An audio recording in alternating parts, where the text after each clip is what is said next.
Esiet sveicināti! Labas ziņas visiem Zemgales iedzīvotājiem un Latvijas tranzīta nozarei. Valsts akciju sabiedrība Latvijas valsts ceļi ir uzsākusi darbus pie Jelgavas Elejas šosejas rekonstrukcijas, kas nozīmē, ka pavisam drīz šis savu laiku jau nokalpojušais ceļš būs pilnībā atjaunots. Speciālisti norāda, ka šī šoseja arvien ir nozīmīgs transporta plūsmu posms, bet to pilnībā atjaunojot plūsmas tikai pieaugs. Tādējādi tiks arī atslogots šobrīd tik populārais kravu plūsmu virziens cauri Bauskai.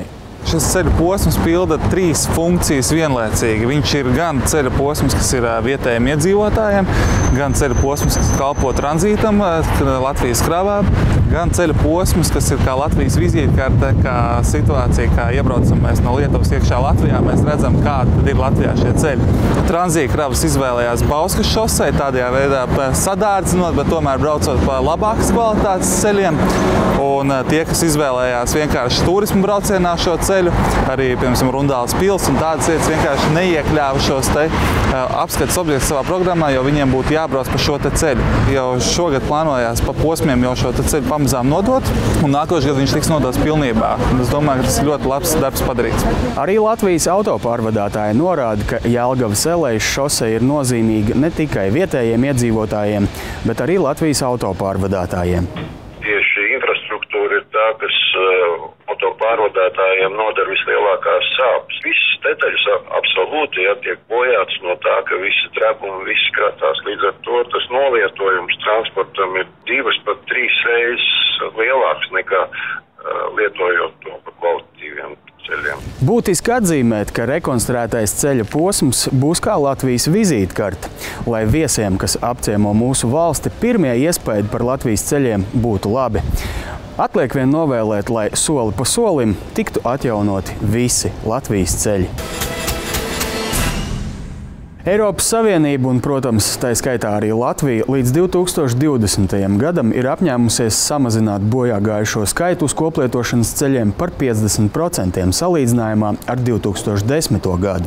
Iepriekšējo apņemšanos līdz 10. gadam uz pusi samazināt letālos gadījumus salīdzinot ar gadsimta sākumu izpildīt neizdevās, bet Latvija bija viena no retajām valstīm, kam tas izdevās pat ar uzviju. Arī šī gadsimta otrā dekāde mūsu valstī iesākās cerīgi.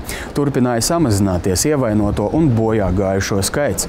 Tāpēc kā augsta duša bija šī gada pirmo mēnešu statistika, kad uz Latvijas ceļiem mira pat par 45% vairāk cilvēku nekā pērn.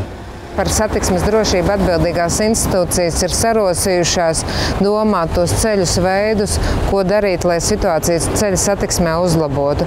Protams, nekas jauns pasaulē un arī Latvijā nav izdomāts. Tā ir likumdošana, tātad palielināt sodu par atļautā braukšanas ātruma pārkāpšanu, palielināt ne tik vien mazos sodus, diferencēt šos mazos sodus no 0 līdz 10, no 10 līdz 20, bet būtiski palielināt sodus, kas ir lielie pārkāpumi, 60, 70 un vairāk km/h. Nākamgad šis radaru skaits tiks papildināts. Es šobrīd runāju par stacionāriem radariem. Otrs ir darbs policijai. Protams, kontrolas ceļiem, un līdz ar to arī CSDD šajā rudenī aktīvi strādās ar sabiedrību. Iesākumā septembrī ar skolu jaunatni un pēc tam oktobrī, novembrī ar gājējiem, kas mums ir arī viena no riska grupām, arī ar mērķa auditoriju, kur mums ir jāstrādā. Protams, viena lieta ir runāt par statistiku, bet pavisam kas cits ir saprotam, ka aiz katra skaitļa statistikā ir viena izdzēsta dzīvība. Mums priekšā ir rudens mēneši, kas pērn, īpaši novembris, bija ļoti asiņaini. Sargiet sevi un savus apkārtējos. No ceļiem uz tiltiem.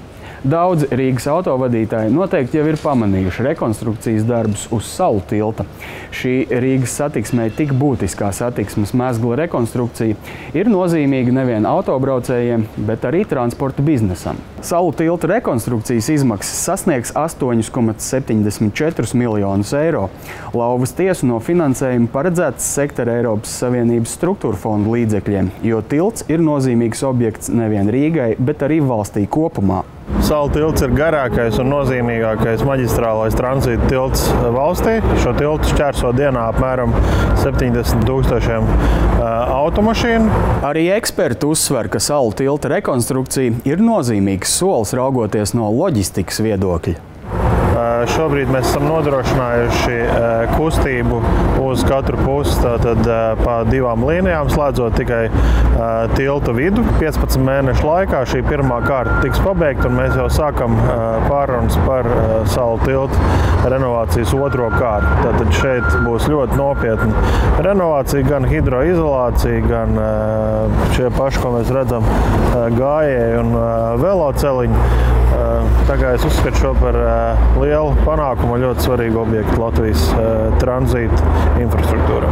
Autobraucējiem atliek vien paciest rekonstrukcijas darbu radītās neērtības un ievērot maksimālo braukšanas ātrumu uz tilta.